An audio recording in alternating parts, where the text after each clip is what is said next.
Bidadari, chapter 35, Pernikahan yang Suram.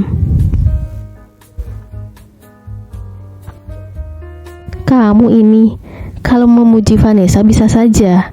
Lihat saja kelakuannya padamu. Kadang membuat papa malu. Justru kelakuannya itu yang bisa membuat aku semakin dalam mencintainya, papa. Aku yakin otaknya konslet. Sungguh jawaban Rehan ini membingungkan bagi Reiko. Tidak mungkin kan Rehan yang sudah tajir melintir mengharapkan sesuatu dari keluarga Hartono yang biasa saja dan hidup bersahaja. Jadi, apa sebenarnya yang membuat Rehan jatuh hati pada Vanessa? Apa positif yang dia lihat dari wanita itu? Kalau masalah cantik, itu relatif. Aku yakin wanita dewasa banyak yang lebih cantik. Kalau soal body shape, sudah aku bilang tidak ada apa-apanya, bahkan jauh dibandingkan dengan Bi. Cara dia merawat diri, tidak ada istimewanya, bahkan dia tidak bisa berdandan. Dan mungkin rambutnya rontok, atau tidak baguskah sampai dia menutupinya?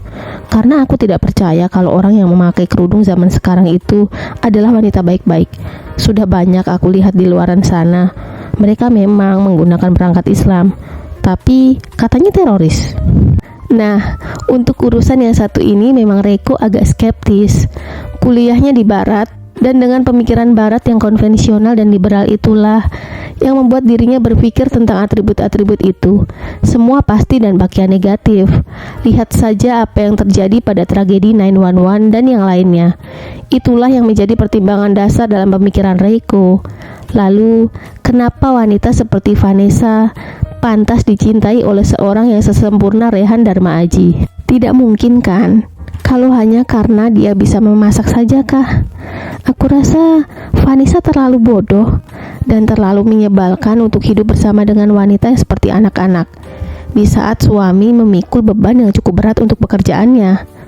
Sungguh Reiko tak paham kenapa Rehan menyuguhkan senyum sambil bicara begitu.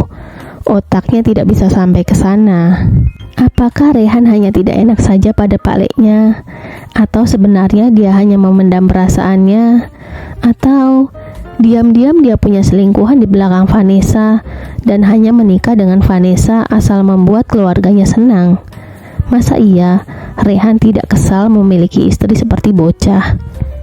Iya, aku rasa dia memang memiliki selingkuhan di belakang sepupuku itu. Hanya saja, mungkin dia hanya menghargai orang tuanya sehingga berpura-pura seperti sekarang. Lagi pula, mereka sudah punya anak. Mungkin hanya untuk mengukuhkan hubungan mereka supaya dianggap betulan serius. Heis, rasa-rasanya tebakanku ini benar. Ini ngeblank di otak Reiko. Ini sungguh berbeda jauh dengan kehidupan yang selalu dilihatnya dari kehidupan kedua orang tuanya juga dan rekan sebayanya, termasuk koleganya. Sampai Reiko tidak bisa konsentrasi sehingga Reiko, iya Pale, dirinya dipanggil berkali-kali, tapi karena tadi menunduk dan memikirkan tentang Rehan agak sedikit berlebihan, makanya Reiko tidak mendengar panggilan dari Hartono. Maaf, tadi aku kepikiran dengan pekerjaan di perusahaan kakek, jadi pikiranku juga kemana-mana. Bercabang juga Pale. Sebuah excuse tapi sebenarnya tidak dibutuhkan juga sih. Kamu yakin tidak apa-apa di sini terlalu lama? Iya, Papa bilang akan menghandlenya, tapi aku memang tadi sedikit kepikiran aja kok. Reiko menunjukkan sikap kembali biasa dan kini diam untuk membiarkan Paleknya bicara. Kalau kamu yakin tidak akan kenapa-kenapa, ini kenalkan suaminya Vanessa, Rehan Dharma Aji. Dan ini keponakanku Reiko Adiwijaya. Dia anak dari kakakku Endra Adiwijaya. Maaf saja jika Hartono hanya menyebut nama depan dan belakang dari Reiko. Mereka kan tidak terlalu dekat juga, dan namanya juga hanya Om, dan mereka tinggal cukup jauh. Meski mungkin nama lengkap Reiko ada di Google sebagai salah satu pewaris dari Adiwijaya Group, tapi saat ini Hartono tentu saja tidak mungkin mengecek itu, bukan? Oh iya, perkenalkan, aku Rehan. Reiko. Tadinya Reiko inginnya duduk saja. Namanya juga perkenalan yang tidak formal. Tapi melihat uluran tangan Rehan sambil pria itu berdiri, dia pun mengkopi gerakan suami Vanessa itu dan menggapai tangannya. Sungguh sebuah sikap yang menunjukkan bahwa Rehan tidak menganggap obrolannya dengan Reiko ini hanya sekedar obrolan antar sepupu, tapi sebuah pertemuan bisnis. Makanya dia menunjukkan sikap yang profesional meski pakaiannya saat ini biasa saja. "Duduk dulu, Reiko. Papa mau bicara serius denganmu." "Iya, Papa." Rehan pun menurut di saat yang bersamaan. "Permisi tuan, barang-barangnya apa perlu saya turunkan?"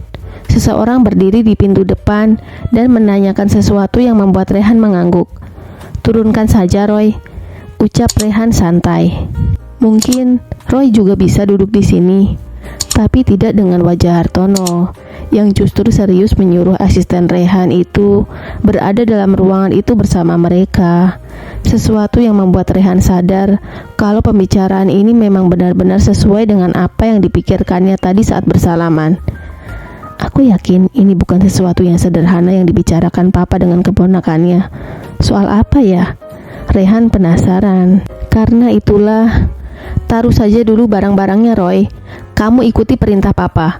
Duduk dulu di sini. Catat semua pembicaraan yang akan dibicarakan sekarang." "Baik, Tuan." Roy menuruti perintah tuannya. Roy yang merupakan ajudan setia dari Rehan dan ditugaskan untuk tetap di Indonesia menjaga keluarganya. Roy cukup pendiam. Dia memilih mengeluarkan tabletnya untuk bersiap mencatat dan juga merekam obrolan mereka. "Begini loh, Papa ingin membicarakan soal Reiko." Pernyataan yang membuat Rehan menatap Reiko lagi, dan pria yang ditatap tentu saja bingung, tapi dia memilih diam ingin tahu lebih lanjut. "Iya, Papa, silahkan bicara." Manner Rehan sangat bagus sekali. Rehan memang seseorang yang tidak pernah menentang pembicaraan. Karena itulah Hartono pun bersemangat menceritakannya. "Papa rasa ini adalah proyek yang menguntungkan untukmu. Papa yakin Reiko juga bisa memberikan keuntungan bagimu, Rey. Nilai yang dia butuhkan itu lumayan banyak. Dan Papa yakin Reiko kemungkinan besar tidak mungkin bisa meminjam ke bank. Lagi pula, kamu tahu sendiri bank konvensional itu seperti apa dan ribanya ribet kan?" Maklum saja Rehan dan Hartono mereka satu aliran yang tidak suka dengan segala sesuatu yang berhubungan dengan bunga berbunga. "Iya, tadi aku dengar sekilas proyek tentang pengadaan bahan-bahan dan pemberian modal awal untuk rencana bisnis itu memang sangat menjanjikan, Rey." Rehan pun mengangguk setuju dan dia menatap Reiko serius setelah Hartono sudah menceritakan duduk permasalahannya. "Tapi, apa timmu sudah siap? Dan mohon maaf, sebenarnya kalau harus membicarakan masalah bisnis, berarti kita harus membicarakan masalah ini secara profesional, bukan?" "Ya, tentu saja." Dari tadi Rehan diperhatikan juga oleh Reiko. Kalau pria itu memang mendengarkan, walaupun Rehan masih berpakaian santai dan raut wajahnya juga tidak terlalu serius. Tapi Reiko tahu kalau dia bukan orang yang sembarangan. "Silakan katakan, apa pertimbangan Anda dari segi bisnis? Bukankah untuk mencapai satu kesepakatan, mereka berdua harus saling terbuka?" Makanya Reiko memberikan kesempatan pada Rehan untuk bicara lebih dulu. "Aku memiliki kekhawatiran yang sama dengan Raditya Prayoga, seperti yang tadi diceritakan juga oleh Papa. Maksudku, tentang perusahaan yang kamu buat bersama dengan kekasihmu. Apalagi, tadi Papa juga cerita kalau kamu sudah menikah." "Ya," Reiko membalas lagi. "Tapi perjanjian ini memang akan dibuat antara aku dengan Raditya Prayoga, tidak melibatkan dengan perusahaanku sebelumnya." "Aku tahu." Rehan mengangguk pelan. "Tapi, siapa tim yang akan kamu pilih nantinya?" Nah, disinilah Reiko paham apa ketakutan dan kekhawatiran Rehan. "Aku baru akan menyeleksinya. Bagaimana kalau begini? Aku punya penawaran bagus untukmu." Rehan adalah orang yang berpikir sistematis dengan cepat. Makanya dia sudah menemukan jalan keluarnya dan antusias untuk menceritakan idenya. "Bisa dijelaskan?" Rehan pun mengangguk pelan mengikuti saran dari Hartono. Di saat yang bersamaan, Papiku Bondan dan Papa Hartono, mereka bekerja sama di bisnis properti juga. Dan aku rasa untuk desain interior ini, termasuk pengadaan barang-barangnya dan lainnya, mereka juga memiliki orang-orang profesional di sana. Reiko pun mengangguk membenarkan, karena tidak mungkin kan kalau Palenya akan bekerja sama dengan orang abal-abal dan bisnisnya bisa berkembang. Bagaimana kalau kamu mencari pekerja dan orang yang membantumu dalam proyek ini dari orang-orang di perusahaan papiku dan juga papaku? Maksudku, perusahaan Papi Bondan dan Papa Hartono. Sebuah pernyataan yang membuat Reiko mengerti keinginan Rehan. Biar aku perjelas kesimpulannya. Kamu akan membantu bisnisku dan akan menyokong dananya asalkan aku mau bekerja sama dan mengambil para pekerjanya dari perusahaan kalian. Tepat sekali. Disitulah Rehan menjentikan jarinya dan Reiko berpikir taktis sambil dia bicara. Aku tidak masalah dengan siapa aku bekerja, tapi aku punya satu syarat.